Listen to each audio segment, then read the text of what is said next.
Mengapa pujian dan penyembahan? Nah, saudara, saya percaya bahwa pujian penyembahan itu bukan sekedar liturgi biasa. Alasannya kenapa kita memuji dan menyembah Tuhan? Yang pertama, mari kita buka firman Tuhan di dalam Mazmur 100 ayat 4 dan 5. Masuklah melalui apa? Pintu gerbangnya dengan nyanyian syukur, ke dalam pelatarannya dengan apa? Puji-pujian. Bersyukurlah kepadanya dan pujilah namanya. Sebab apa? Sebab Tuhan baik. Amin. Sebab Tuhan baik. Sebab Tuhan baik. Anugerahnya kekal selamanya. Jadi alasan yang paling utama kenapa kita memuji dan menyembah Tuhan adalah apa? Sebab Tuhan itu baik. Sehingga kita harus tahu kenapa kita memuji dan menyembah Tuhan. Alasan yang paling utama karena kita percaya bahwa kita punya Tuhan yang baik. Jadi ini berkaitan dengan apa yang kita percaya tentang Tuhan.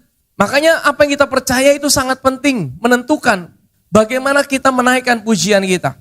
Alkitab kita selalu berkata bahwa kita punya Tuhan yang baik, saudara. Mazmur 118 ayat 1 sampai 4. Bersyukurlah kepada Tuhan sebab Ia apa? Baik. Bukan karena keadaan kita baik-baik. Bersyukurlah kepada Tuhan bukan karena dompetmu lagi baik-baik. Bersyukurlah kepada Tuhan bukan karena engkau selalu dalam keadaan sehat. Bersyukurlah kepada Tuhan bukan karena engkau tidak pernah punya masalah. Tapi bersyukurlah kepada Tuhan sebab apa? Ia baik. Nah, kalau kita percaya Ia baik, apa yang kau percaya tentang Allah yang baik, saudara? Yang saya percayai, kalau saya punya Allah yang baik, Allah kita tidak pernah mendidik anak-anaknya dengan sakit penyakit. Bapa di bumi saja tidak pernah mendidik anak-anaknya dengan sakit penyakit, kecelakaan, bahkan kematian. Apalagi Bapa kita di sorga. Apakah saudara sudah sungguh-sungguh percaya bahwa kita punya Tuhan yang baik? Amin. Karena apa yang kita percayai, itu yang penting, saudara. Waktu engkau berkata, sebab Tuhan baik. Tapi dalam pikiranmu, wah Tuhan kasih beta sakit ini. Waduh, Tuhan hukum beta. Sebenarnya engkau tidak sedang cocok dengan apa yang kau katakan. Maka yang paling penting, apa yang kau percaya tentang Tuhan hari ini? Apa yang kau percaya tentang Tuhan dalam hidupmu hari ini? Apakah Dia Tuhan yang baik? Sekalipun keadaanmu mungkin tidak selalu baik, tapi engkau tetap percaya bahwa Dia Tuhan yang baik di setiap musim kehidupanmu. Teologi kita akan menentukan pujian dan penyembahan yang kita naikkan kepada Tuhan. Apa yang kau percaya tentang Tuhan? Teologi itu bukan hal yang muluk-muluk, saudara. Apa yang kau percaya tentang Tuhan dalam hidupmu? Kalau engkau percaya bahwa Tuhan adalah Tuhan yang baik, maka engkau juga akan menaikkan pujian dengan alasan satu, bahwa aku punya Tuhan yang baik. Apapun keadaanku, apapun situasiku, apapun yang sedang terjadi dalam hidupku, aku tetap mau memuji Tuhan. Karena aku percaya, aku punya Tuhan yang baik. Amin. Biarlah Israel berkata, bahwasannya untuk selama-lamanya kasih setianya. Biarlah kaum Harun berkata, bahwasannya untuk selama-lamanya apa? Kasih setianya. Biarlah orang yang takut akan Tuhan berkata apa? Bahwasannya apa? Untuk selama-lamanya kasih setianya. Saudara lihat 4 ayat berturut-turut. Diulangi terus. Bahwasannya untuk selama-lamanya kasih setianya. Bahkan di dalam Mazmur 136. Bersyukurlah kepada Tuhan sebab apa? Ia baik. Bahwasannya untuk apa? Selama-lamanya kasih setianya. Ayat yang kedua. Bersyukurlah kepada Allah segala Allah, bahwasannya untuk selama-lamanya kasih setianya. Bersyukurlah kepada Tuhan segala Tuhan apa? Bahwasannya untuk selama-lamanya apa? Kasih setianya. Ayat yang keempat. Kepada Dia yang seorang diri melakukan keajaiban-keajaiban besar apa? Bahwasannya untuk selama-lamanya kasih setianya. Ayat yang kelima. Kepada Dia yang menjadikan langit dengan kebijaksanaan. Apa, saudara? Bahwasannya untuk selama-lamanya kasih setianya. Saudara lihat ya, semua ayat konsisten. Jadi ketika kita tahu kenapa kita memuji Tuhan, alasan yang paling utama adalah sebab Tuhan baik. Amin. Sebab Tuhan baik. Kepada Dia yang menjadikan benda-benda penerang yang besar. Ayat yang ke-8. Matahari untuk menguasai siang. Ayat yang ke-9, bulan dan bintang-bintang untuk menguasai malam. Ayat yang ke-10, kepada dia yang memukul mati anak-anak sulung Mesir. Ayat 10 ini agak unik. Bahkan untuk sesuatu yang kelihatannya Tuhan itu kejam. Tuhan itu sepertinya kejam. Kenapa Tuhan mesti bunuh itu anak-anak sulung Mesir? Kan kejam itu Tuhan. Bahkan tuh hal yang kita tidak mengerti dalam hidup ini. Tetap firman berkata bahwasannya untuk selama-lamanya kasih setianya. Amin. Saudara tahu kenapa Tuhan sampai harus memukul anak-anak sulung Mesir? Karena Tuhan mau menyelamatkan umatnya. Tuhan mencintai hidup saudara dan saya. Tuhan mau melindungi saudara. Untuk melindungi saudara, kadang-kadang dia harus lakukan sesuatu. Kadang saudara pikir kenapa air bah itu ada? Kenapa seluruh dunia dibawa mati hanya Nuh dan keluarga? Karena apa? Karena pada waktu itu iblis itu kawin campur dengan manusia sehingga terjadi manusia tidak murni lagi. Manusia raksasa. Kalau saudara pernah nonton film-film manusia raksasa itu. Dan pada zaman itu tidak ada satu manusia pun yang murni kecuali Nuh dan keluarganya. Maka Tuhan memutuskan untuk menyelamatkan manusia. Harus ada keturunan yang murni. Karena dari keturunan yang murni akan lahir juru selamat, Yesus Kristus Tuhan kita. Maka Tuhan memusnahkan manusia pada dengan air bah. Bahkan tuh hal yang kita tidak mengerti. Kalau saudara hal ini sedang mengalami suatu situasi yang mungkin kau tidak bisa mengerti dengan cara berpikirmu. Tuhan kenapa begini ya Tuhan? Kenapa kok begini Tuhan? Kenapa betaku hidup seperti ini? Akhirnya kau mulai meragukan kebaikan Tuhan dalam hidupmu. Satu hal yang tidak boleh kita ragukan dalam hidup ini adalah kebaikan Tuhan di dalam hidup kita. Bahwasannya untuk selama-lamanya kasih setianya. Karena kalau saudara mulai meragukan Tuhan, nah iblis senang saudara. Di situ pintu masuk untuk dia mulai menyerang hidup saudara. Ada banyak hal kita tidak bisa mengerti bahkan dalam pekerjaan, dalam rumah tangga. Kita mungkin bertanya-tanya, Tuhan kenapa seperti ini? Kenapa seperti ini? Oke, kita tidak mengerti segala sesuatu. Tetapi selalu tutup dengan apa? Aku percaya bahwa aku punya Tuhan yang baik. Bahwasannya untuk selama-lamanya kasih setianya. Di dalam Efesus pasal 2, ya Efesus pasal 2. Tetapi Allah yang kaya dengan apa? Rahmat. Allah itu bukan kaya dengan kemarahan. Tidak ada satupun ayat di firman Tuhan Allah yang kaya dengan kemarahan.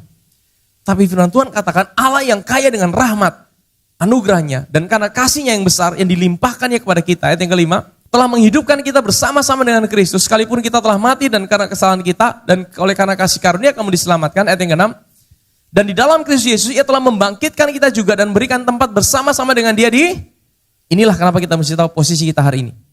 Kita tidak lagi kejar Tuhan, karena kita ada bersama Kristus di sebelah kanan Bapa di sorga. Supaya pada masa yang akan datang, Ia menunjukkan kepada kita apa? Kekayaan, apa? Kasih karunia-Nya yang melimpah-limpah sesuai dengan kebaikannya terhadap kita dalam. Jadi ada yang berkata bahwa masa kasih karunia itu nanti sampai Tuhan datang. Kita adalah masa kasih karunia. Betul, tapi kasih karunia Tuhan bukan hanya sampai Tuhan datang. Bahkan setelah di masa yang akan datang. Sampai selama-lamanya. Amin. Dan ini yang mesti kita percayai. Ini yang mesti menjadi dasar kenapa kita memuji dan menyembah Tuhan. Sekalipun kau tidak mengerti segala sesuatu. Mungkin hari ini kau datang dengan sakit penyakit. Mungkin hari ini kau datang dengan persoalan rumah tanggamu. Mungkin hari ini kau datang dengan persoalan dengan pekerjaanmu. Tapi waktu kau datang dengan satu tujuan, aku mau memuji dan menyembah Tuhan. Bukan karena situasiku selalu baik-baik. Tapi karena aku percaya, aku punya Tuhan yang baik. Saya akan lihat akibat dari ketika kita datang pada Tuhan, memuji Tuhan. Dengan satu sikap, aku punya Tuhan yang baik. Ya yang pertama saudara, mari kita buka di dalam Efesus pasal yang kelima. Efesus pasal yang kelima, ayat yang ke-15 sampai ayat yang ke-21. Saya akan bacakan. Karena itu perhatikanlah dengan saksama. Bagaimana kamu hidup. Jangan seperti orang bebal, tetapi seperti orang arif. Tuhan suruh kita perhatikan bagaimana kita hidup. Orang bebal itu apa? Orang yang tidak bisa dinasihatin lagi. Orang yang merasa dirinya paling hebat. Orang yang tidak bisa ditegur lagi saudara. Orang arif itu adalah orang yang bisa ditegur. Kalau dia ditegur salah, dia akan berubah, saudara. Ayat 16, pergunakanlah waktu yang ada. Dalam bahasa Inggrisnya, redeem your time. Tebuslah waktumu. Kenapa dikatakan tebuslah waktumu? Karena ada kali dalam hidup ini ada waktu yang terbuang sia-sia. Mungkin kau datang di tempat ini, saudara merasa, aduh aku rasanya buang-buang waktu nih. Bertahun-tahun sepertinya aku udah salah jalan ini. Aku udah lakukan hal yang buruk dalam hidupku. Sepertinya waktu kita sia-sia. Tapi di dalam Tuhan, saudara, sekalipun sepertinya terlambat, tapi kalau engkau datang sama Tuhan, Tuhan bisa buat menebus setiap waktu. Menebus itu apa? Menggantikan waktu yang terhilang itu dengan sesuatu yang jauh lebih baik dalam hidup saudara. Amin. Karena hari-hari ini adalah jahat. Memang kita hidup di masa-masa yang jahat. Di masa-masa dunia semakin gelap, saudara. Sebab itu apa? Janganlah kamu bodoh. Apa itu definisi bodoh? Tetapi usahakanlah supaya kamu mengerti kehendak. Ternyata definisi bodoh, itu bukan berarti saudara tidak sekolah tinggi. Mungkin saudara sekolahnya hanya SD. Ada yang SMP. Bukan berarti saudara bodoh. Juga bukan berarti kalau saudara sekolah sampai guru besar, PhD. Bukan berarti saudara pintar. Mungkin pintar dalam pengetahuan. Tapi bodoh dalam firman Tuhan adalah orang yang tidak mengerti kehendak Tuhan. Sekalipun saudara sekolah tinggi sampai PhD, profesor, S2, S3, S1. Tapi kalau saudara tidak mengerti kehendak Tuhan dalam hidup saudara, kita bodoh di mata Tuhan sebenarnya saudara. Jadi saudara, orang bodoh adalah orang yang tidak mengerti kehendak Tuhan dalam hidupnya. Jadi kalau saudara mau supaya saudara tidak bodoh, saudara harus tahu apa sih kehendak Tuhan dalam hidupku. Untuk mengerti kehendak Tuhan kita butuh hikmat. Hikmat itu bukan kepandaian saudara. Kalau kepandaian, saudara bisa pelajari. Saudara bisa ikut sekolah tinggi. Saudara bisa pelatihan. Saudara bisa dapatkan kepandaian. Tapi hikmat tidak bisa didapatkan di sekolah. Hikmat hanya bisa didapatkan. Firman Tuhan katakan, permulaan hikmat adalah takut akan Tuhan. Jadi hikmat tidak bisa dipisahkan dari takut akan Tuhan. Dan janganlah kamu mabuk oleh anggur, karena anggur menimbulkan hawa nafsu. Berarti kalau minum sedikit boleh ya. Ada yang bilang, wah jangan mabuk. Berarti kalau tidak mabuk boleh kan? Ya tidak apa-apa sih. Ya minum anggur itu tidak masalah. Orang Israel semua minum anggur. Tapi yang menjadi masalah adalah ketika kita mabuk. Karena waktu kita mabuk saudara, waktu kita mabuk, kita tidak mungkin mengerti kehendak Tuhan. Karena apa? Waktu kita mabuk, firman Tuhan katakan anggur menimbulkan hawa nafsu. Tetapi hendaklah kamu penuh dengan roh. Waktu kita dipenuhi hawa nafsu, kita tidak bisa berpikir lurus. Kenapa sih orang itu mabuk? Kenapa orang itu minum anggur? Kenapa orang itu mau sampai mabuk? Ini alasan utama. Ya mungkin bisa digantikan hari ini. Kenapa kita cari narkoba, ekstasi, sabu-sabu? Dulu alasan saya kenapa saya pakai drugs, sabu-sabu, ekstasi karena apa? Karena saya ingin melupakan setiap pergumulan permasalahan. Cara paling cepat adalah dengan minum ekstasi, sabu-sabu. Wah itu langsung seperti mereka bilang itu tripping. Tripping itu apa? Melakukan perjalanan. Wah seperti menjauhi masalah. Tapi kalau kita udah sadar, masalah itu ada, tidak pernah hilang saudara. Bahkan lebih berat buat kita jadi tambah stres, akhirnya kita jadi kecanduan. Mau cari terus itu, mau cari terus itu.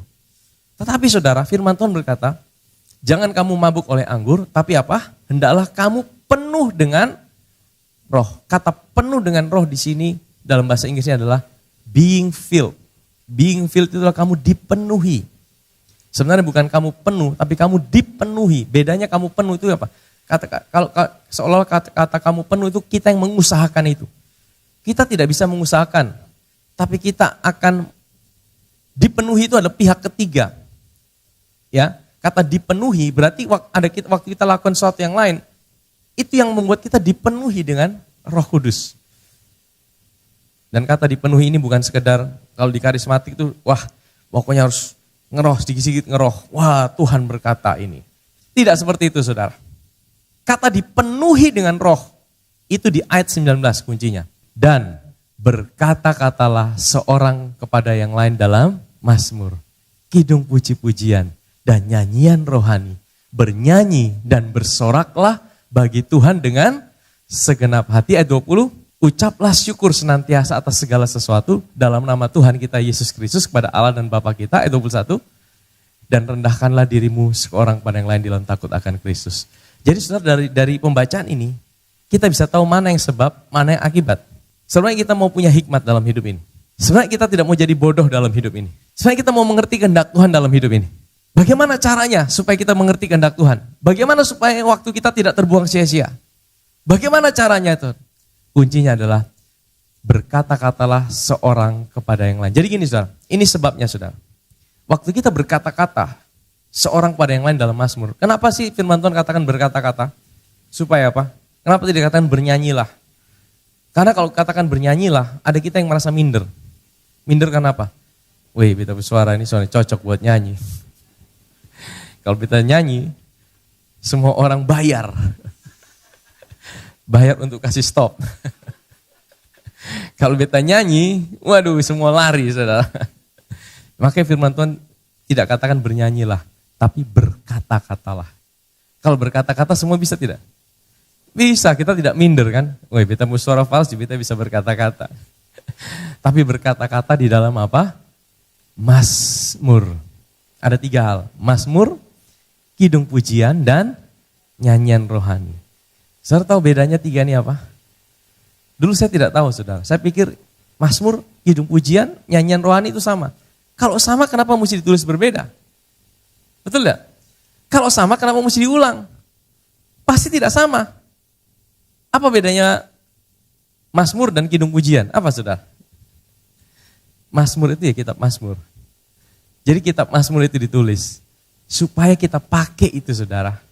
Waktu kita menyembah Tuhan, waktu kita memuji Tuhan. Makanya saya selalu bilang sama tim PAW, ayo belajar bermazmur. Tapi saudara juga belajar di rumah. Baca kitab Mazmur dan saudara nyanyikan itu dalam sebuah pujian. Firman Tuhan katakan berkata-katalah dalam Mazmur. Artinya tidak tergantung suara saudara harus baik, harus merdu dulu. Saudara ambil Mazmur itu, ambil sesuai dengan apa yang saudara alami. Contoh waktu kita naikkan tentang kebaikan Tuhan, ya kita naikkan Mazmur tentang kebaikan Tuhan. Ada banyak Mazmur di situ yang bisa kita ambil. Tentang penyertaan Tuhan, kita ambil Mazmur tentang penyertaan Tuhan. Mazmur tentang apa lagi? Tentang peperangan melawan masalah. Dan Daud banyak tulis itu saudara. Makanya saudara harus baca firman, baca Mazmur tujuannya seperti itu. Saudara bisa ambil itu untuk keperluan pribadi saudara. Terus kemudian apa? Kidung pujian. Kidung pujian itu apa? Ya puji-pujian yang kita naikkan, yang diciptakan oleh manusia, ya, yang diilhami oleh Roh Kudus. Puji-pujian dari zaman tempo dulu di dalam kidung pujian ataupun yang dibuat oleh anak-anak Tuhan yang ada pada zaman ini. Itu kidung pujian, termasuk dalam kidung pujian saudara. Nah kita terus bisa lakukan itu. Dan kemudian apa? Nyanyian rohani. Nyanyian rohani itu apa? Karena ini adalah bernyanyi dalam bahasa roh. Kalau saudara belum bisa ya tidak apa-apa, tidak usah. Tapi kalau saudara bisa, pakai itu saudara. Karena Pastor Paulus katakan seperti itu. Ada 3 hal yang bisa kita lakukan pada dalam pujian penyembahan. Apa saudara? Bermazmur, kemudian apa? Kidung pujian, dan nyanyian rohani. Ini sangat alkitabiah saudara. Bernyanyi dan bersoraklah bagi Tuhan dengan segenap hati. Kalau saudara lakukan ini, maka di ayat 18 itu akan jadi bagian saudara. Dan janganlah kamu mabuk oleh anggur karena anggur menimbulkan nafsu, tapi hendaklah kamu penuh dengan roh. Being filled. Bagaimana saudara dipenuhi dengan roh? Bukan sekadar saudara gemetar-gemetar kemudian ngeroh gitu saudara, bukan. Tapi waktu engkau, ayat 19 tadi, bermazmur, menaikkan kidung pujian, dan menaikkan nyanyian rohani. Waktu engkau lakukan itu, maka Roh Kudus itu akan memenuhkan hidupmu. Bukan berarti Roh Kudus masuk keluar, tidak saudara. Kita percaya waktu kita lahir baru, Roh Kudus tinggal dalam hidup kita selama-lamanya. Tapi dipenuhi dengan roh itu artinya simpelnya gini. Kalau saudara tidak dipenuhi roh, artinya gini, saudara yang atur hidup saudara. Saudara mau apa saja, saudara yang suka-suka saudara. Dengan kata lain, saudara yang atur Roh Kudus. Tapi kalau sudah dipenuhi dengan roh, saudara biarkan hidup saudara diatur sama Roh Kudus. Roh Kudus yang akan tuntun hidup saudara. Roh Kudus yang akan atur hidup saudara. Sehingga apa? Waktu engkau berjalan, engkau tidak berjalan sesuai dengan kedaginganmu. Waktu engkau berjalan dengan kedaginganmu, engkau akan stres. Makanya waktu kita memuji dan menyembah Tuhan, hal yang pertama yang kita rasakan, tiba-tiba kita bisa dapat hikmat. Kita dapatkan jalan keluar. Dan waktu kita rasakan damai sejahtera, sukacita, di situ seperti ada tuntunan Tuhan. Engkau tadinya mau marah, engkau tidak jadi marah. Betul ya saudara? Karena ada banyak hal yang dalam hidup ini, waktu kita lakukan dengan daging kita, jadinya berantakan saudara. Contoh dalam rumah tangga, wah ada masalah kecil aja. Tapi gara-gara dagingnya yang berkuasa, wah dia yang mau atur, dia punya diri, dia mau atur Roh Kudus. Roh Kudus tidak bisa bicara, karena apa? Roh Kudus bilang jangan kau marah, jangan kau kepahitan. Kau tidak bisa dengar, karena apa? Karena hatimu dikuasai dengan kedagingan. Kedagingan itu yang menguasai hidupmu. Tapi bagaimana caranya Roh Kudus menguasai engkau? Naikkan pujian, naikkan nyanyian rohani. Jadi waktu engkau marah, jangan cepat-cepat bereaksi. Jangan cepat-cepat ikuti dagingmu. Coba saudara masuk kamar mandi, nyanyi. Sebab Tuhan baik, sebab Tuhan baik, Lakukan itu. Nanti saudara tadinya mau marah tidak jadi marah saudara. Karena apa saudara? Karena ada banyak hal masalah itu terjadi. Bukan karena masalah itu, sebenarnya masalah simple. Tapi karena kedagingan yang terjadi dalam hidup kita lebih kuat. Sehingga mengakibatkan masalah itu jadi besar. Betul ya saudara? Jadi coba praktekkan. Ketika engkau mulai mau marah, stop dulu berbicara. Mungkin masuk kamar mandi. Naikkan pujian. Ya kan? Terserah saudara mau memuji Tuhan apa. Naikkan pujian sampai saudara merasakan kedamaian itu saudara. Dan tanpa sadar waktu engkau menaikkan pujian, Roh Kudus itu memenuhkan hidup saudara. Akhirnya apa? Bukan engkau yang atur Roh Kudus yang akan atur hidup saudara. Dia akan tuntun langkahmu. Sehingga engkau tidak lagi dikuasai oleh ilustrasinya ini saudara. Saudara pernah tahu bahwa di dalam Alkitab kita itu ada sungai yang keluar dari bait suci. Firman Tuhan bilang ini, ada seorang yang disuruh ukur. Dari pintu bait suci yang menghadap ke timur itu, ada sungai yang keluar, dia disuruh ukur. Dia berjalanlah 100 hasta. Waktu dia berjalan, itu air masih sebatas mata kaki. Diukur lagi, kamu pergi lagi, itu sungai pergi lagi. Ukur lagi 100 hasta, sampai ke lutut. Ukur lagi 100 hasta, dia ukur lagi sampai ke pinggang. Disuruh ukur lagi 100 hasta, udah sampai di sini. Saya mau tanya sama saudara, kalau air masih di mata kaki, air menguasai saudara atau saudara menguasai air? Kita yang menguasai. Kalau sampai di lutut, masih bisa? Masih bisa kita atur. Kalau di pinggang udah mulai susah saudara. Apalagi kalau udah sampai sini. Dan namanya sungai. Sungai itu bukan kolam renang. Sungai itu mengalir. Saudara tidak mungkin bisa lawan arus. Kalau airnya udah sampai sini. Saudara pasti dibawa sama arus. Tahukah saudara sungai itu siapa? Sungai itu Roh Kudus. Dari dalam hati saudara, bait Allah ini akan mengalir aliran-aliran air kehidupan. Yaitu sungai itu saudara. Waktu engkau biarkan sungai itu masih di mata kaki, engkau yang atur Roh Kudus. Waktu dia sudah sampai di ini, udah mulai dia kasih tahu tapi engkau masih, ya dagingmu masih kuat. Tapi kalau sudah sampai di sini, dia akan atur hidup saudara. Nah bagaimana caranya buat dia sampai sini? Firman Tuhan katakan, hendaklah bagaimana engkau dipenuhi. Apa? Naikkan mazmur, naikkan pujian, bernyanyilah dalam nyanyian rohani. Amin saudara. Ini sangat praktikal saudara. Bisa kita praktekkan setiap saat, setiap hari. Ibu-ibu yang lagi masak, sambil masak engkau bisa bernyanyi. Oh, bapak-bapak yang lagi kerja, mungkin lagi engkau santai. Jangan pikir yang aneh-aneh terus. Naikkan pujian.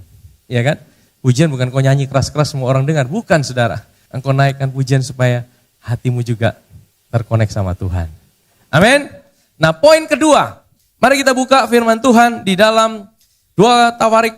Setelah itu Bani Moab dan Bani Amon datang berperang melawan Yosafat, melawan sepasukan orang Meunim. Ayat yang kedua. Datanglah orang memberitahukan Yosafat, suatu laskar yang besar datang dari seberang laut asin, dari mana? Edom, menyerang tuanku, sekarang mereka di Haseson Tamar. Jadi gini saudara, Raja Yosafat, Raja Yehuda ini dikepung oleh beberapa raja. Yang pertama dari Bani Amon dan Moab. Bani Amon dan Moab. Dan kemudian yang kedua dari kaum Edom. Dari seberang laut asin. Saudara tahu? Raja Yosafat dikepung bukan oleh satu negara. Oleh beberapa negara. Nah musuhnya saudara. Bani Amon itu artinya apa? Amon dan Moab itu keturunan daripada Lot. Ya saudara tahu? Lot itu sebenarnya dia punya anak dari anaknya sendiri. Waktu dia diselamatkan dari Sodom dan Gomora. Istrinya kan jadi tiang garam. Dia lari dengan 2 anak perempuannya. Dia disembunyi di gua. Dan kemudian pada waktu dia sembunyi di gua, dia dikasih minum anggur sama anak perempuannya. Dan anak perempuannya buat kesepakatan, ayo kita perkosa papa kita. Jadi waktu mereka perkosa, malam ini yang satu, yang sulung, berikutnya yang bungsu. Jadi dari hasil mereka memperkosa bapaknya sendiri, akhirnya mereka mengandung saudara. Jadi Lot itu punya anak sekaligus cucunya. Ya. Dan dari anak Lot itulah lahir kerajaan bangsa Moab dan bangsa Amon. Nah ini bangsa yang tidak boleh bercampur dengan orang Israel, kecuali Rut. Ini bangsa yang Tuhan harus singkirkan. Tapi tahukah saudara, nama Lot itu artinya apa? Nama Lot itu artinya selubung. Katakan selubung. Jadi Raja Yosafat sedang berperang dengan keturunan Lot. Ini juga menggambarkan kehidupan kita. Bagaimana dalam hidup ini sebenarnya seringkali ada selubung yang menutupi mata kita Sehingga kita tidak tahu kehendak Tuhan dalam hidup ini, saudara.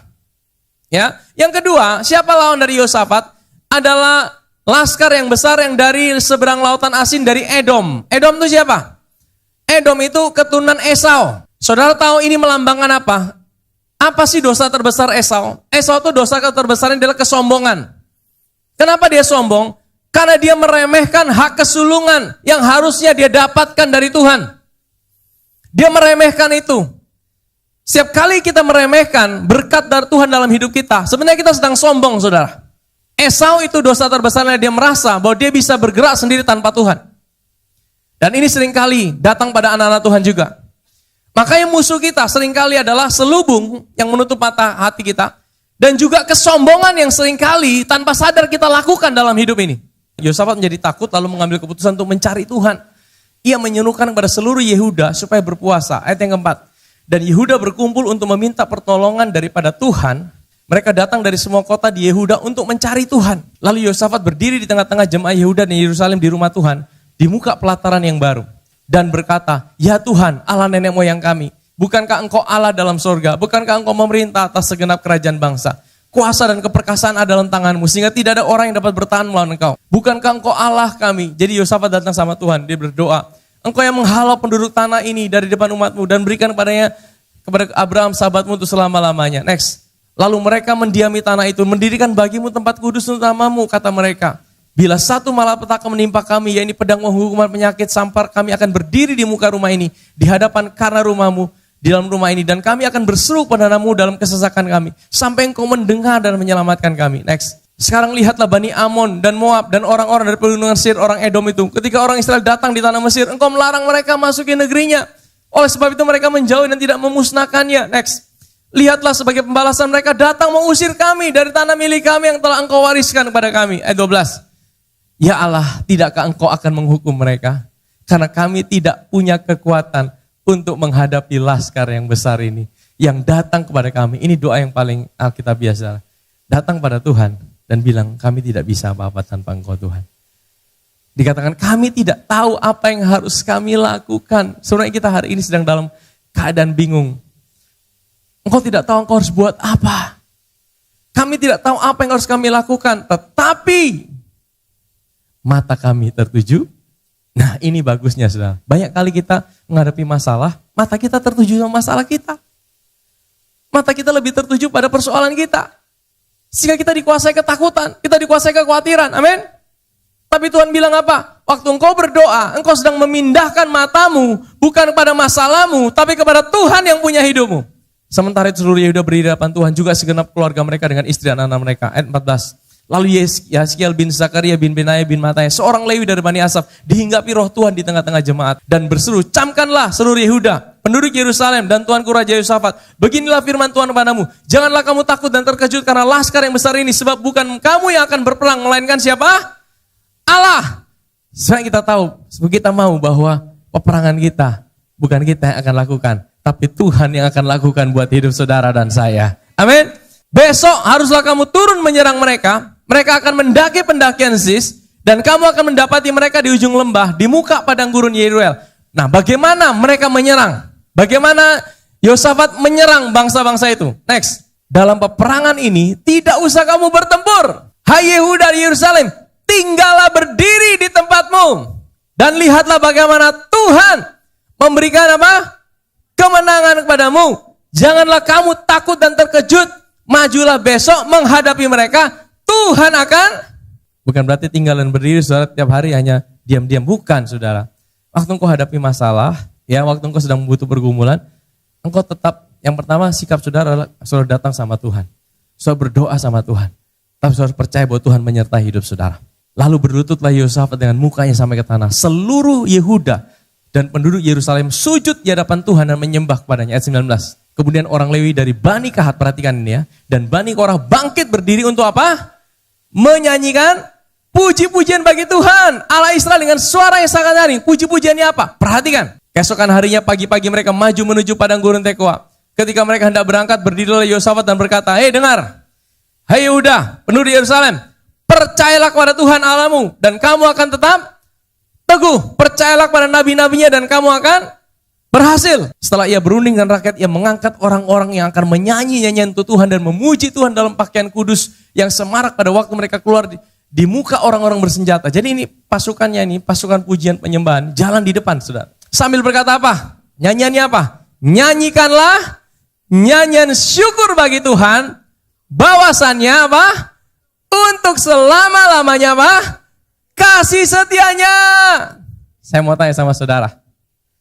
Mereka menyanyi itu, masalah mereka udah selesai belum? Belum. Masalah mereka belum selesai. Musuh ada di depan mereka. Tapi Tuhan bilang apa? Nyanyikanlah nyanyian syukur bagi Tuhan. Karena apa? Bahwasan itu selama-lamanya kasih setia Tuhan. Next. Ketika mereka mulai, ini ayat kuncinya sini. Ketika mereka mulai bersorak-sorai dan menyanyikan nyanyian pujian, dibuat Tuhanlah penghadangan terhadap apa? Bani Amon dan Moab dan orang-orang dari pegunungan Seir yang hendak menyerang Yehuda sehingga mereka apa? Terpukul kalah. Jadi gini saudara, kapan Tuhan itu mulai menyerahkan orang-orang itu? Kapan? Ketika mereka mulai bersorak-sorai dan menyanyikan nyanyian pujian. Jadi jangan anggap remeh kuasa pujian dan penyembahan. Waktu engkau mulai memuji dan menyembah Tuhan, musuh-musuhmu itu bagian Tuhan. Tapi ingat, musuh kita bukan darah dan daging. Jangan selalu bilang, Tuhan, beta jengkel dengan dia. Sudah, beta memuji dan menyembah Tuhan, Tuhan habisi dia. Waduh, bukan gitu saudara. Musuh kita bukan darah dan daging. Musuh kita adalah roh-roh yang jahat, iblis dan antek-anteknya, amin. Tapi dia bisa pakai orang-orang, dia bisa pakai situasi. Tapi waktu engkau fokus memuji dan menyembah Tuhan, ketika engkau fokus memuji dan menyembah Tuhan, disitulah Tuhan mulai bekerja. Amin saudara. Manifestasi dan apa yang diselesaikan itu mulai dinyatakan buat hidup saudara. Firman Tuhan katakan apa? Itu kerajaan-kerajaan itu tiba-tiba dibuat Tuhan mereka saling berpukul sendiri. Mereka saling menyerang sendiri. Lalu Yosafat dan orang-orangnya turun untuk menjarah barang-barang mereka. Mereka menemukan banyak ternak, harta milik, pakaian, barang-barang berharga yang mereka rampas itu lebih banyak daripada yang dapat dibawa. Jadi mereka semua Israel tidak mampu bawa barang jarahan. Karena apa? Karena mereka saling baku pukul sendiri. Mereka saling menyerang. 3 hari lamanya mereka menjarah barang-barang itu karena begitu banyaknya. Saudara mau menikmati semua janji Tuhan dalam hidup saudara. Saudara mau menikmati kesembuhan. Saudara menikmati jalan keluar. Saudara menikmati pertolongan Tuhan. Jangan fokus di masalah saudara. Pujian penyembahan itu mengalihkan mata saudara. Bukan kepada masalah saudara, tapi kepada Tuhan yang punya hidup saudara. Waktu kita memuji dan menyembah Tuhan saudara. Bukan karena kita baik-baik situasi kita. Mereka memuji menyembah Tuhan, musuh masih ada. Masalah masih ada. Pergumulan masih ada. Hari ini mungkin kau berkata, Tuhan, nanti beta mau menyembah Tuhan, memuji Tuhan, kalau beta punya masalah selesai. Bukan saudara. Justru ketika masalahmu masih ada. Justru ketika pergumulanmu masih ada. Disitulah engkau mulai praktekkan. Engkau memuji dan menyembah Tuhan. Waktu engkau memuji dan menyembah Tuhan, saudara. Tuhan yang akan berperang ganti saudara. Amin saudara.